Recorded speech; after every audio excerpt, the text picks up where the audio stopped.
Next topic करते हैं power of a lens. Power of a lens is defined as power of a lens is defined as the reciprocal of focal length, reciprocal of its focal length। That's जो power है focal length का reciprocal है, but जो focal length है ना वो metre में होनी चाहिए, क्योंकि ऐसा यूनिट यूज करते हैं ना हम। पर मोस्ट ऑफ टाइम जो फोकल लेंथ है वो सेंटीमीटर में लेते हैं। पर अगर सेंटीमीटर में आपने ली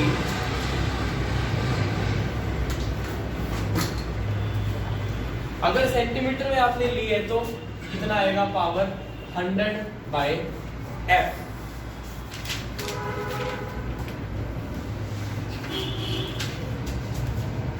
ठीक है जी।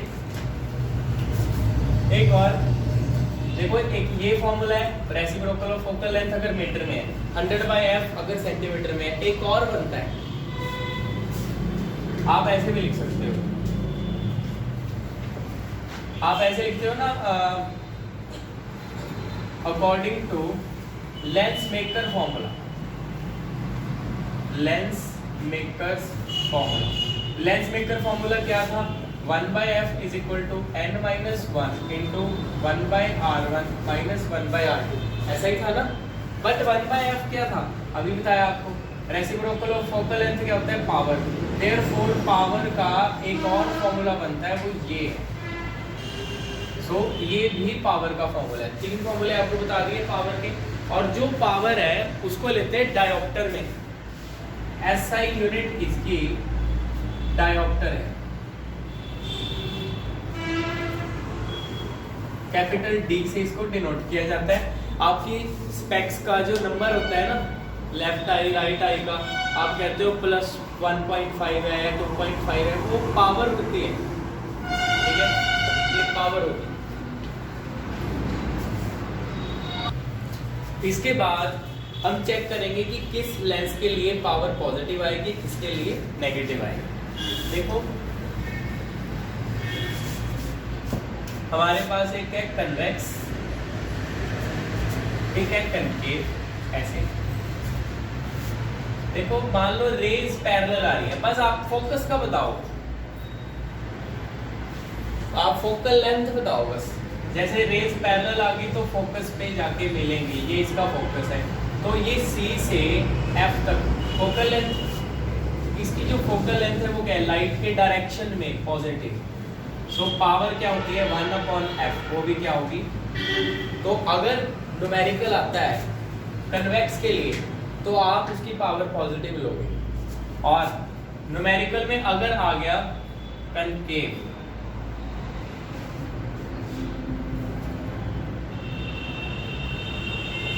ठीक है जी।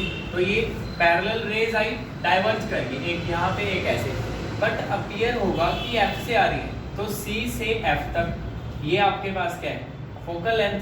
बट इसकी फोकल लेंथ कितनी है? लाइट ऐसे जा रही है, आप C से उल्टा आ रहे हो, नेगेटिव, तो इसकी पावर भी आप कैसे लोगे? नेगेटिव। न्यूमेरिकल में ये बताया नहीं जाता कभी आप पॉजिटिव लो या नेगेटिव लो, आपको पता होना चाहिए कनकेव की नेगेटिव होती है।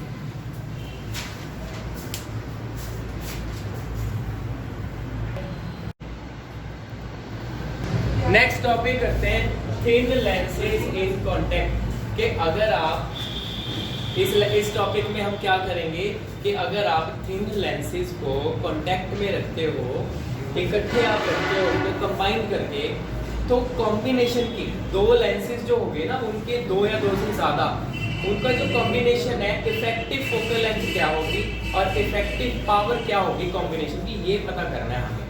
सो 2 लेंस हमने कंसीडर कर लिए, ठीक है जी। थिन लेंसेज दोनों एक ही फोकल लेंथ f1 f2 दोनों को कंबाइन करके कांटेक्ट में रखा है, फोकल लेंथ f1 f2। अब देखो, अगर मैं ऑब्जेक्ट O प्रिंसिपल एक्सिस पे, ऑब्जेक्ट O यहाँ पे अगर हमने रखा है, रे ऐसे जाएगी और यहाँ पे ये रिफ्रैक्शन होगी रे ऐसे, बट यहाँ पे दूसरा लेंस है। अगर दूसरा लेंस प्रेजेंट ना हो, पहले हम एक लेंस की बात कर रहे हैं, देखो let O be the point object, ये पॉइंट ऑब्जेक्ट है पहले लेंस से u डिस्टेंस पे on principal axis of the lens. If second lens is not present, अगर ये प्रेजेंट ना हो तो जो रे है ना वो देखो सीधी निकल जाएगी, यहाँ से रिफ्रैक्शन हुई बिल्कुल सीधी यहाँ पे। सो I1 पे इमेज बन रही है, मान लो पहले लेंस से V1 के डिस्टेंस पे बढ़ रही है। देखो if the second lens is not present, then first lens forms the image I1 of object O at a distance V1 from it. अगर सेकंड वाला लेंस प्रेजेंट ना हो, वैसे तो प्रेजेंट है ही, अगर प्रेजेंट होगा यहाँ से रिफ्रैक्शन होगी, रे अंदर की तरफ मुड़ जाएगी, आई पे फाइनल इमेज बनेगी, ठीक है ना। वो केस आपको बाद में कराता हूँ, पहले ये देखो आप। अभी पहला केस क्या है कि अगर सेकंड लेंस प्रेजेंट नहीं है तो इमेज कहाँ पे बन रही है, I1 पे V1 डिस्टेंस पे। So according to lens formula, therefore according to lens formula, lens formula क्या होता है, 1 by f is equal to minus 1 by u plus 1 by v, ऐसे होता है। अब क्योंकि हम यूज कर रहे हैं पहला लेंस, तो फोकल लेंथ कौन सी आएगी, f1, और u कितना है, ऑब्जेक्ट डिस्टेंस, वो तो यही रहेगा, ऑब्जेक्ट डिस्टेंस तो u है इसमें, और इमेज डिस्टेंस कितना है, इमेज कहाँ पे बन रही है, V1, तो यहाँ पे V1 लिख दिया इक्वेशन नंबर 1। अगर सेकंड लेंस प्रेजेंट हो तो क्या होगा, if second lens is present, अगर सेकंड लेंस प्रेजेंट हो तो क्या होगा, तो ऑब्जेक्ट अभी ऊपर है ना, ऐसे रे जो है वो ये आ रही है, देखो इससे यहाँ तक ऐसे जा रही है, और अभी रे ऊपर से आ रही है, तो ऑब्जेक्ट ऊपर तो लेते हैं नहीं, कभी प्रिंसिपल एक्सिस पे लेते हैं, तो अपीयर करेंगे ऑब्जेक्ट यहाँ पे। So I1 act as virtual object, if second lens is present then point I1 acts as virtual object and image is formed at I. Final image बनेगी, फाइनल इमेज लिखते हैं, and final image is formed at point I पे final image बनी है, और वो lens से V distance पे at a distance V from second lens, according to lens formula again use करेंगे इसमें। लेंस फॉर्मूला होता क्या है, 1 by f is equal to minus 1 by u plus 1 by v। Focal length कितनी है यहाँ पे, f2, u कितना है, u पॉइंट I1 एक्ट कर रहा है ना, तो डिस्टेंस कितना आएगा ऑब्जेक्ट का, v1, और फाइनल इमेज तो v पे ही बन रही है, तो v रखेंगे इक्वेशन नंबर 2। ये दो इक्वेशंस आ गई, नोट करो यहाँ तक। इसके बाद ये दोनों इक्वेशंस को हम ऐड करेंगे, एडिंग इक्वेशन 1 एंड 2, कितना आया देखो, left side 1 by f1 plus 1 by f2, अभी right side minus 1 by u plus 1 by v plus minus 1 by v1 plus 1 by v। ये देखो 1 by v1 plus minus 1 by v1, एक positive है दूसरा negative है, तो ये पॉजिटिव और नेगेटिव कैंसिल, आपके पास क्या बचा, तो यहाँ पे लिख देता हूँ 1 by f1 plus 1 by f2 is equal to minus 1 by u plus 1 by v। सो आप बताओ ये किसके इक्वल होता है, minus 1 by u plus 1 by v, 1 by f ना, बट अभी ये u क्या है, फाइनल जो एक ऑब्जेक्ट है हमारा इनिशियल ऑब्जेक्ट, v क्या है, फाइनल इमेज जो बनी है, मींस ये नेट रिजल्ट निकला है। जो दो लेंस है ना, अगर उसकी जगह एक होता है ये उसके लिए, तो आप ये लिखोगे but minus 1/u plus 1/v is equal to 1/F इसको कर दिया। और f क्या है हमारे पास, ये फोकल लेंथ है कॉम्बिनेशन की, फोकल लेंथ ऑफ कॉम्बिनेशन, मतलब जो दो लेंस हैं उनको ज्वाइन करके ये आ रहा है फोकल लेंथ। तो देयरफॉर जो 1/F है वो कितना आ गया, 1/F1 प्लस 1/F2। ये इक्वेशन नंबर 3 आ गई। तो जो नेट कॉम्बिनेशन की फोकल लेंथ होगी उसको रेसिप्रोकल करके ऐड करते हैं, जैसे resistor in parallel, resistor in parallel करते हैं ना, और कैपेसिटर इन सीरीज रेसिप्रोकल करके, तो वैसे ही जो नेट फोकल लेंथ होगी वो रेसिप्रोकल करके ऐड करेंगे ऐसे। अब ये तो दो लेंसेज के लिए है, अगर दो से ज्यादा लेंस हो तो वो देखो,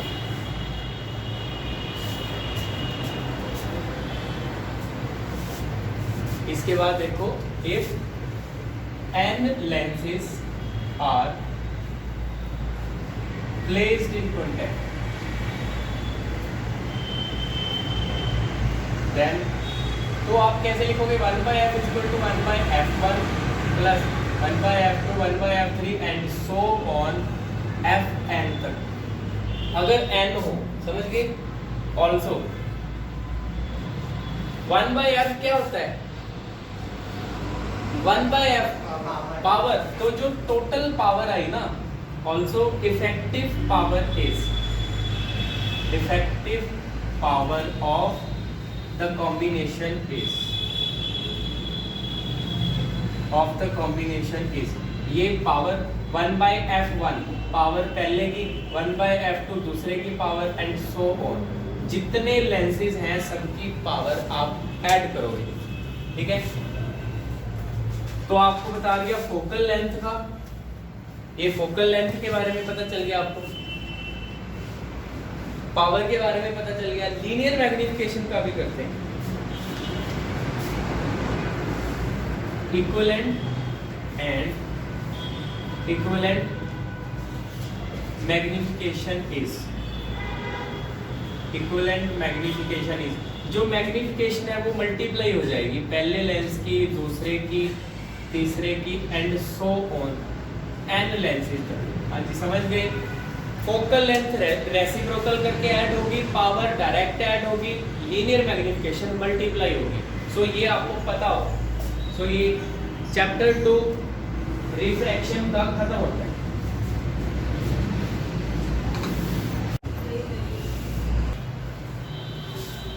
चैप्टर 3 स्टार्ट करते हैं, डिस्पर्शन एंड स्कैटरिंग।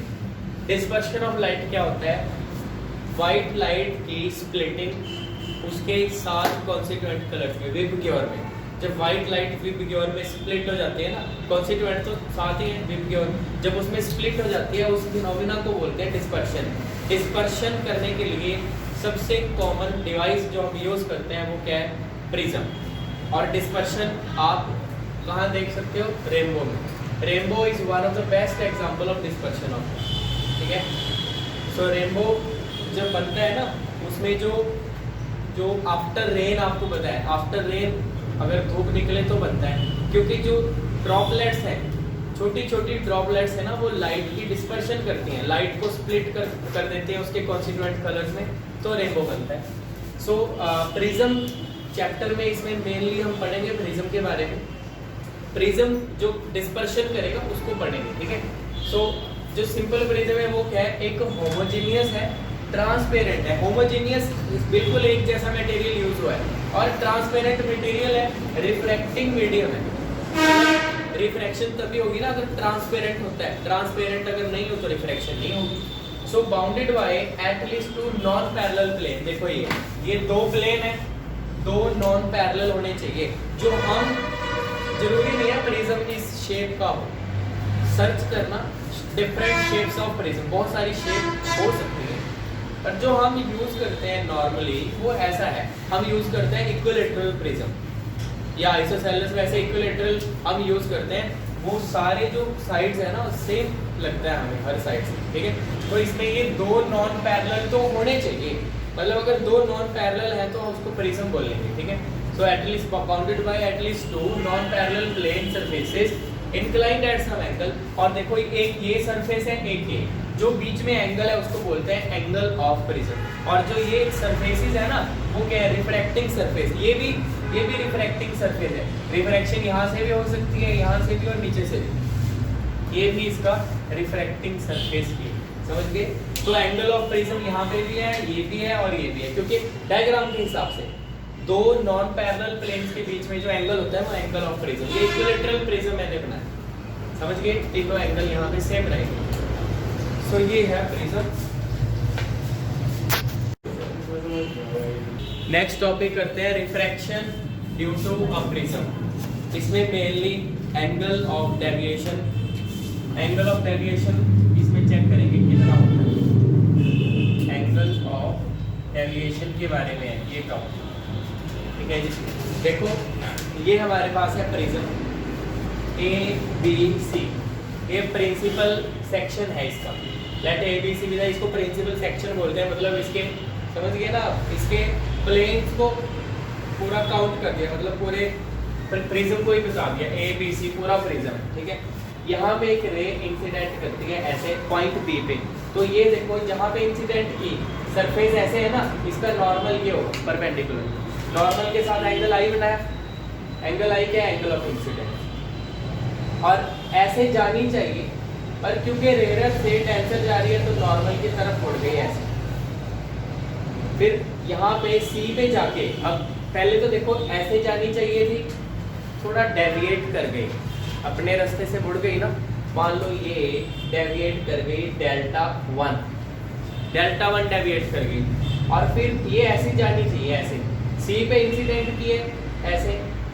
फिर ये नॉर्मल है, देखो ये सरफेस है, इसका परपेंडिकुलर ये, तो नॉर्मल से अवे मुड़ गई।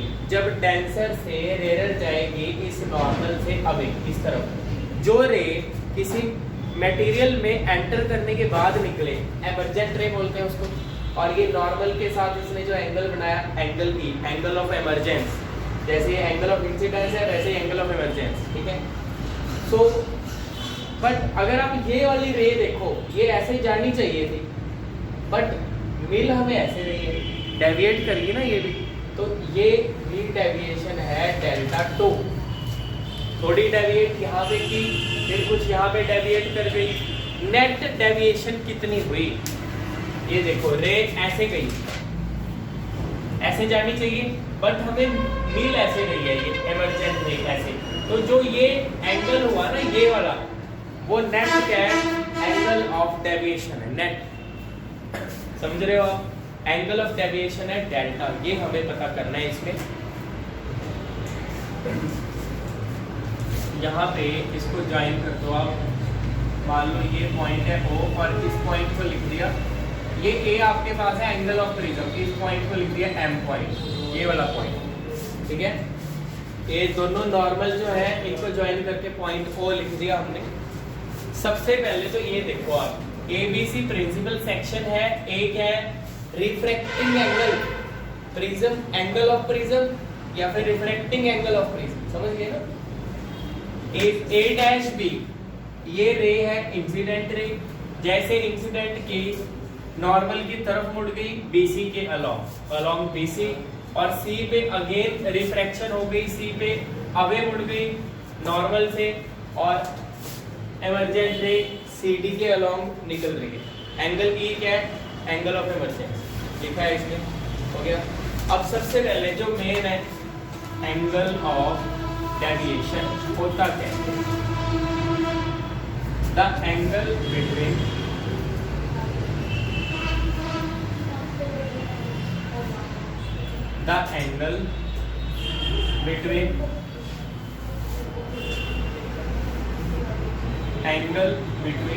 emergent ray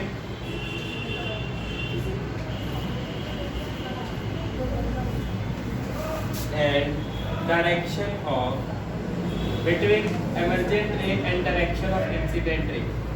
इंसिडेंट रे और एमर्जेंट रे की डायरेक्शन, इनके बीच में जो एंगल है is called angle of deviation.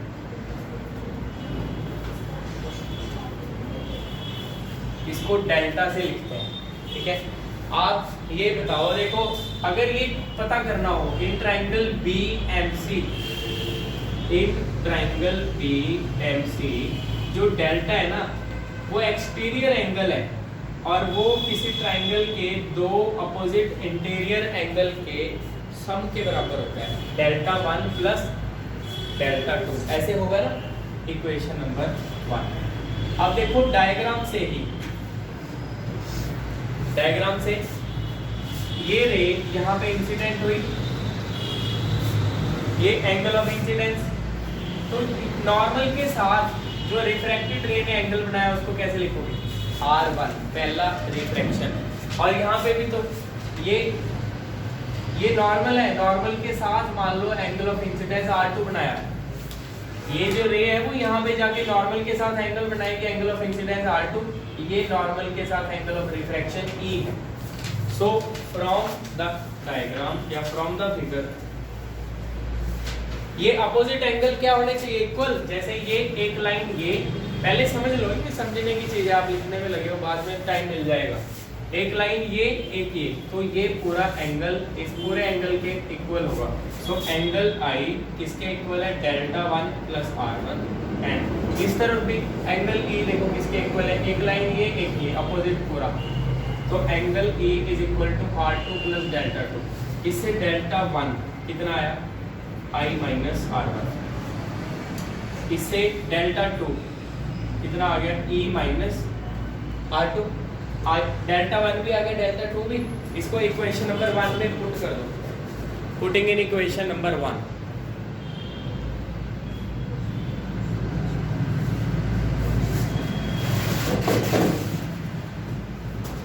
Equation 1 become, so delta is equal to delta 1 की value I minus R1 plus delta 2 की वैल्यू E माइनस R2। सो I plus E minus common R1 plus R2। ये equation number 2 आ गई। हाँ जी, यहाँ तक clear है। अब ना देखो यहाँ तक तो हो गया, I angle of incidence, E angle of emergence. जो R1 R2 है ना, वो R1 क्या है, पॉइंट B पे एंगल ऑफ रिफ्रैक्शन R1 है, पॉइंट C पे R2 क्या है, एंगल ऑफ इंसिडेंस है, नॉर्मल के साथ इंसिडेंट किया, एंगल ऑफ रिफ्रैक्शन E है। ठीक है, तो ना डायग्राम के अकॉर्डिंग जो R1 प्लस R2 है ना वो A के इक्वल होता है हमेशा। जो ये दो एंगल हैं वो एंगल ऑफ प्रिज्म A या रिफ्रैक्टिंग एंगल ऑफ प्रिज्म हमेशा इसके इक्वल होते हैं। हम इसकी जगह A लिखेंगे, बट पहले सॉल्व करेंगे कैसे आया, प्रॉपर सॉल्व करेंगे उसके बाद। ठीक है, देखो सबसे पहले इस क्वाड्रिलेटरल में A B O C, इस क्वाड्रिलेटरल में सारे एंगल्स का सम क्या होना चाहिए, 360। इन quadrilateral A B O C, point O, जो एंगल A ये वाला, और ये एंगल कितना है पूरा 90, प्लस ये भी कितना है 90, प्लस एंगल ये वाला BOC, angle BOC is equal to 360, ऐसे ही है ना। और ये A प्लस एंगल BOC, ये 90 प्लस 90 180, दूसरी तरफ जाके माइनस करोगे ये भी 180। इक्वेशन नंबर 3 हो गया।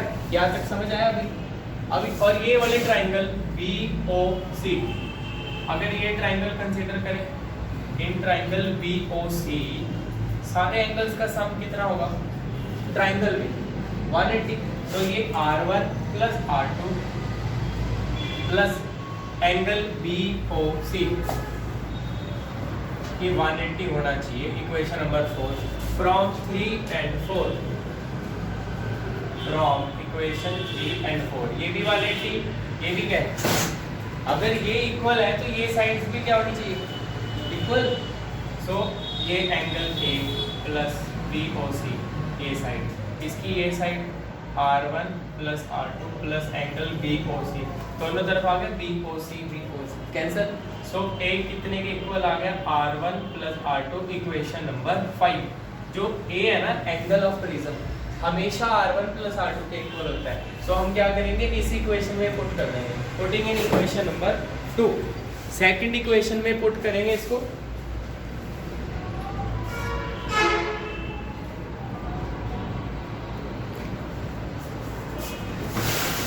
देख लो ये 180 था ना, अगर ये इक्वल है तो ये भी इक्वल होगा, BOC cancel, angle A R1 plus R2 के इक्वल आया। इक्वेशन नंबर 5 यहाँ पे यूज करेंगे। So therefore equation 2 becomes angle of deviation is equal to I plus E minus इसकी जगह लिखेंगे A। ठीक है, तो एक रिजल्ट ये देखो, एंगल ऑफ डेविएशन निकल गया ना, इतना होता है एंगल ऑफ डेविएशन।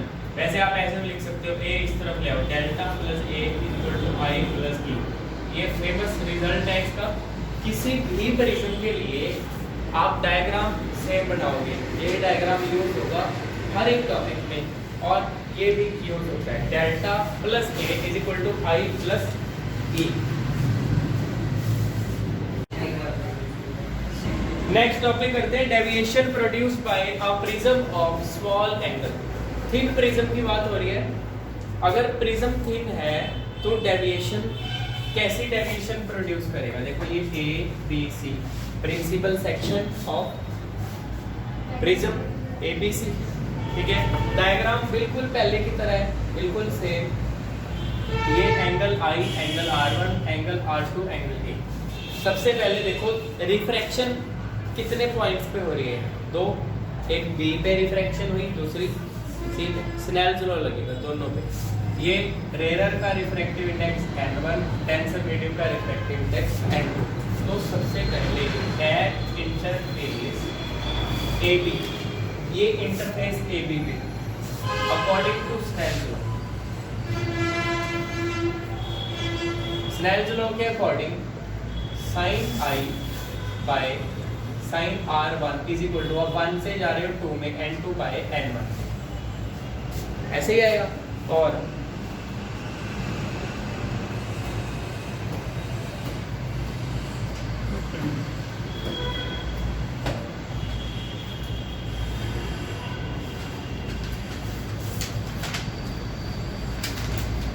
अगर प्रिज्म थिन है, कंडीशन है इसके बाद कि अगर I और R1 स्मॉल हो, अगर I और R1 स्मॉल हो तो देखो, पहली बात तो अगर I स्मॉल है, R1 भी स्मॉल हो, ठीक है। If I and R1 are small, अगर ये स्मॉल है तो साइन I को आप अप्रोक्सीमेटली I लिख सकते हो, साइन R1 को अप्रोक्सीमेटली R1 लिख सकते हो। तो इक्वेशन 1 को आप कैसे लिखोगे, equation 1 becomes I by R1 is equal to, N2 by N1 को कैसे लिखते हैं, N2 denser by rare refractive index, simply N लिख देते हैं इसको, आप N लिख लो, N2 बाय N1 को N लिखते हैं। ठीक है, क्रॉस मल्टीप्लाई किया आपने, आपके पास I कितना आ गया, NR1, इक्वेशन नंबर 2, ये आ गया। इसके बाद रिफ्रैक्शन हुई है यहाँ पे पॉइंट C पे, इस इंटरफेस पे, at interface, now at interface AC according to Snell's law, according to Snell's law, Snell's law लगाइए, sine I by sine R। अभी एंगल ऑफ इंसिडेंस R2 है, एंगल ऑफ रिफ्रैक्शन E है, sine R2 by sine E is equal to, आप जा रहे हो 2 से 1 में, सो N1 बाय N2। सो इसमें ये कंडीशन लगेगी, if R2 and E are small, और ये स्मॉल कब होंगे, थिन प्रिज्म की, थिन प्रिज्म के लिए सारे स्मॉल है। अगर ये स्मॉल है तो साइन R2 को आप कैसे लिख सकते हो, अप्रोक्सीमेटली R2, साइन E को अप्रोक्सीमेट E लिखोगे, देयरफॉर देयरफॉर यहाँ पे R2 by E is equal to N1 by N2। ऐसे क्या N1 by N2 को ऐसे लिख सकते हैं 1 by N2 by N1। ऐसे क्यों लिखा? क्योंकि N2 by N1 है क्या N, तो इसको N लिखेंगे।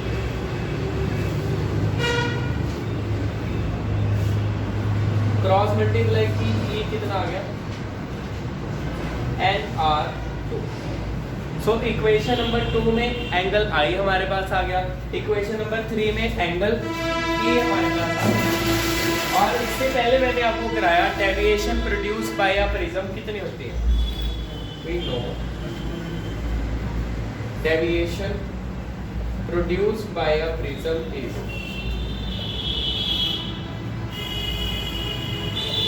फॉर्मूला क्या था? Delta plus A is equal to I plus, यही फॉर्मूला यूज किया ना हमने, बोलो। So delta plus A is equal to I, I की वैल्यू कितनी आई NR1, ई की वैल्यू NR2। ये साइड में मैं लिख रहा हूँ यूजिंग इक्वेशन नंबर 2 एंड 3। 2 में और 3 में आई और ई की वैल्यू यूज कर ली, n कॉमन, अंदर कितना आया R1 plus R2। R1 plus R2 किसके इक्वल होता है? A के, एंगल ऑफ प्रिज्म। तो ये हमेशा A के इक्वल होगा। ये जो डेल्टा प्लस A हमारे पास है, ये A दूसरी तरफ ले जाओ, सो n-1 इंटू A, ये डेविएशन आएगी। अगर प्रिज्म थिन है तो डेविएशन कितनी आएगी? n-1 into A। n याद रखना, इंटू बाई n1 को लिखा है हमने।